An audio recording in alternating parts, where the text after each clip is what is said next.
అఖండ, వీరసింహారెడ్డి, భగవంత్ కేసరి సినిమాలతో హ్యాట్రిక్ కొట్టిన బాలయ్య ప్రస్తుతం తన 109వ సినిమాని బాబీ దర్శకత్వంలో చేస్తున్నాడు. ఈ మూవీని నిర్మాత Nagavamsi, Sithara entertainments and fortune Trivikram 4 సంస్థలు సంయుక్తంగా నిర్మిస్తున్నాయి. మాస్ అనే పదానికి పర్ఫెక్ట్ ఎగ్జాంపుల్ అంటే బాలకృష్ణ అని చెప్పొచ్చు. ఆయన సినిమాల్లో mass dialogues, action scenes next లెవెల్లో ఉంటాయి. అందుకు తగ్గట్టుగానే బాలయ్య ఊచకోత మరోసారి చూపించేలా గ్లిమ్స్ రిలీజ్ చేసి హింట్ ఇచ్చేశాడు. లేటెస్ట్ అప్డేట్ మేరకు ఈ సినిమా టైటిల్కి సంబంధించిన న్యూస్ సోషల్ మీడియాలో వినిపిస్తుంది. ఈ సినిమా కోసం NBK 109 production house, Sithara entertainment సంస్థ వీరమాస్ అనే ఒక టైటిల్ రిజిస్టర్ చేసినట్టు సమాచారం. అయితే అది ఈ సినిమా కోసమేనా లేక సితార సంస్థ నుంచి వస్తున్న వేరే సినిమా కోసమేనా అనే విషయం మీద మేకర్స్ క్లారిటీ ఇవ్వాల్సి ఉంది. రీసెంట్గా రిలీజ్ చేసిన గ్లిమ్స్ ఊరమాస్గా ఉంది. సింహం నక్కల మీదకొస్తే వారవదరా లఫుట్ హంటింగ్ అటు బాలయ్య సిగ్నేచర్ డైలాగ్తో ఒక్కసారిగా ఫ్యాన్స్కు ఫుల్ కిక్ ఎక్కించేశారు. మరి సినిమాతో ఎలాంటి కిక్ ఇస్తారో చూడాలి.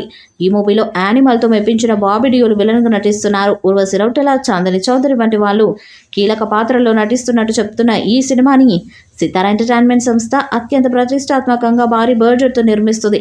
ఇక బాలయ్య అంటేనే అద్రిపోయే మ్యూజిక్ ఇస్తున్న ఎస్ఎస్ తమన్ ఈ సినిమాకి కూడా మ్యూజిక్ అందిస్తూ ఉండటంతో బాలయ్య అభిమానులు భారీ అంచనాలు పెట్టుకున్నారు.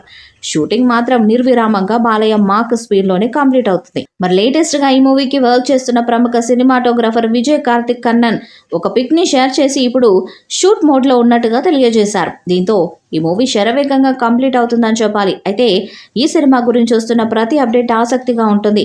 సినిమాలో సెకండ్ హాఫ్లో వచ్చే ఫ్లాష్ బ్యాక్పై ఓ క్రేజీ అప్డేట్ వినిపిస్తుంది. ఈ ఫ్లాష్ బ్యాక్లో బాలయ్య 60 ఏళ్ల ఓల్డ్ గెటప్లో కనిపిస్తారట. అలాగే బాలయ్య రఫ్ అండ్ రగ్డ్ లుక్లో కనిపిస్తారట. ఈ ఫ్లాష్ బ్యాక్లో వచ్చే సీన్స్ భారీ యాక్షన్తో నడుస్తాయట. ఈ ఫ్లాష్ బ్యాక్లో ఫ్యామిలీ సెంటిమెంట్ కూడా హైలైట్గా ఉంటుందట.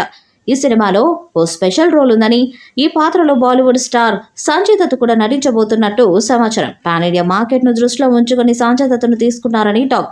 ఈ cinema Balayya type action drama కాదని, ఇదొక ఫ్యామిలీ బ్యాక్ డ్రాప్తో సాగే ఎమోషనల్ డ్రామా అని సినిమా టీం చెబుతుంది. అలాగే సినిమాలో పొలిటికల్ నేపథ్యం కూడా ఉంటుందంట.